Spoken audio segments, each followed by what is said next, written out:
wonderful. Now, we're talking about breastfeeding this morning, and what do you think of this? Would you continue to breastfeed your child, say beyond 2 years, like that mum there? Or if not, how old is too old for a kid? Well, with me now, mum of two, Jenny Allen, who's still breastfeeding her 4.5-year-old daughter. Her daughter's called Millie, and Dr. Hilary is here as well. And Jenny, 4.5 seems quite old, I would have said. Most people would probably think that. Most people, yes. Yeah, so why do you still doing it when she's nearly... Was she at school yet? She is at school. She's at school today, yes. She's at school. And do any of her little friends, what do they think, or do they know, or what?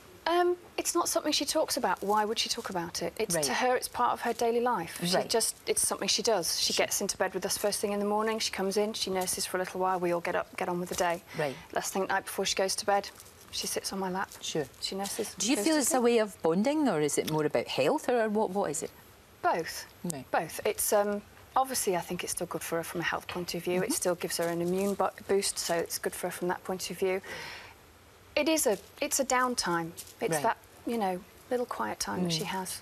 But you wouldn't be doing that. You say you do that in your bedroom, you know, like in the morning and at night. It's not something that you would do outside. I don't tend to feed her out in the pub, but she never asks. I mean, why would she ask? You know, it's not something that she would do. It's I think the last time I actually fed her out and about in public, she was probably about two and a bit. Right, because to be honest, 4.5-year-olds, you would get funny looks. Yes. I mean, for goodness sake, women feeding wee babies do. Because she's big, so you know, exactly. she'd take over the whole. What do you think would happen if you didn't? What do you think would happen if you just sort of said, no, that's it? She'd be really upset. Yeah. She would be really upset. She'd live, but she'd be upset. I mean, obviously, I've been here. I came down last night. Came down yesterday. She's been without me for last night and this morning, and she's just more interested in what present I'm going to bring her when I get home. To be honest, and she's not even mentioned it. So it's if I'm not there, it's not important. If I'm there, she'll ask. So Hilary, what do you think? Is it a thing that we should be doing for kids because of a nutrition thing? You know, you were saying that it's all about that. Is that valid, do you think? No, I don't think nutritionally it's valid. I mean, clearly we're talking about something that's really very unusual here, something that you could say is eccentric because it's unusual, this extension of breastfeeding to 4.5. There's nothing wrong with it, and certainly it works for Jenny and it works for Millie and Phoebe. I think nutritionally, by the time a child is 4.5, they're eating solid food, they're walking, talking, standing, going to school, they've got teeth. Nutritionally, they don't need the breast milk, and I think even when you talk about immunity and the antibodies that are contained in breast milk, a child of 4.5 is making their own immunity. Their immune system is strong and healthy, and actually the antibodies is important for a newborn baby, but not nearly so important for a 4.5-year-old child. So I think it's unusual. Nutritionally, no, I don't go along with that need. But I think in terms of the emotional bonding, again, there's nothing wrong with that, provided it's healthy and there are no issues on the maternal side. Now, I don't think that there are any, talking to Jenny, I mean, she's very well balanced, very knowledgeable about breastfeeding, and she's made that decision for her, and that's absolutely fine. I think that a lot of people who don't know Jenny and are thinking generally about this issue would say, well, you know, who's getting most out of this? Is it mum who needs to keep that baby as a baby and not let the baby grow up and become independent? Is it about mum who's using that issue as a way of not resuming sexual relationships with her husband or partner? And that would be an argument. Yes, of course. That happens. I mean, I've seen that, you know, as an experience in general practice generally. There will also be people who say, well, how strange is it to have a child of 4.5 approach their mum, opening their clothes at a dinner party? And we're all familiar with the Little Britain sketch of Bitty. And so when do you stop? If it's not 4.5, when do you stop? And I think those are the questions that our viewers will be thinking about. So I'm not saying it's wrong, and I'm not saying it's unsound. You've made that decision, and you're both getting something good out of it. And clearly, the sexual relationship doesn't apply because you've got a younger child than you. Exactly. So, but I do think that a lot of people would see it as rather eccentric, and certainly not for everybody. Yes. I mean, there's several points I would pick up on there.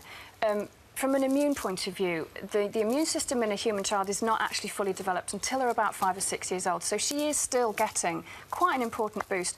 The immune factors in breast milk get more concentrated the longer you're lactating. So even though she's only feeding twice a day, she's still getting a significant boost to her immune system. The American Academy of Family Physicians says children who are weaned before 2 years of age are more likely to become ill than their breastfeeding peers. There's lots and lots of very, very well-researched evidence out there. I think until 2, that's But they're talking about beyond. And also from the point you were saying that it's quite an unusual thing and it's quite extreme. Yes, here in the UK and probably in the States as well, yes, people think that we're extreme. Globally speaking, the average age of weaning is 4 years, which means there are children who are breastfeeding till 6, 7, possibly 8 or 9. I mean, there are cultural issues. If I was for sure. in Nigeria, if I was in Syria or any of these other cultures... cultures... third world countries where maybe they don't have the access to the kind of grub that we have, and maybe there's problems. But it's there. not, I mean, even then, a child of that age, even in a third world country, is not necessarily is not doing it from a nutritional point of view. It is, I mean, yes, food and fluids, gosh, it can be so important. She had chicken pox this time last year when she was 3.5, inside her mouth, couldn't eat, nursed like a newborn, no weight loss, no dehydration. She existed entirely on breast milk through that. And for that alone, I think if you have the chance to keep breastfeeding until your child is that much older, how much worse? When do you think you will stop, though? Because you will have to eventually, obviously. I mean, I always say when she stopped asking, which, in all honesty, is probably not that far away. Yeah. I mean, she's 4.5. She's dealing with it fine without me being there last night and this morning. She's a very well-adjusted, very confident, very secure little girl. Yeah. I mean, by doing this, I feel I have allowed her to gain her independence in her own time. Okay. I haven't pushed her to do something that she's not ready for. Right. She's nearly ready. She's nearly there, okay. And she will, you know, we'll just encourage her gently. If she doesn't stop...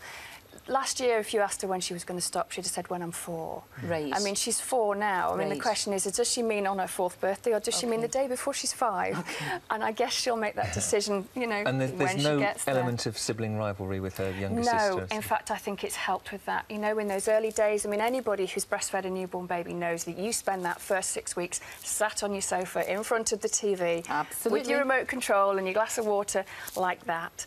I mean, how do you play with a toddler? How do you include a toddler when you're trying to do that? I mean, she used to get up beside me and she'd sit on my lap with Phoebe and she would nurse alongside. And for the first few weeks, until she knew that it wasn't going to push her out, then she fed a lot for those first few weeks. And then she just went, well, OK, obviously this isn't going to push me out and I'm fine with it. Well, it's fascinating, absolutely fascinating. I'd really like to know what you think. But thank you very much indeed for coming in, both of you. And for more tips and advice and information on breastfeeding, visit the website gm.tv. Still to come this morning, our mum and daughter model search, and lots of you have already sent your photographs in. But will they impress the judges? We're meeting them after the break.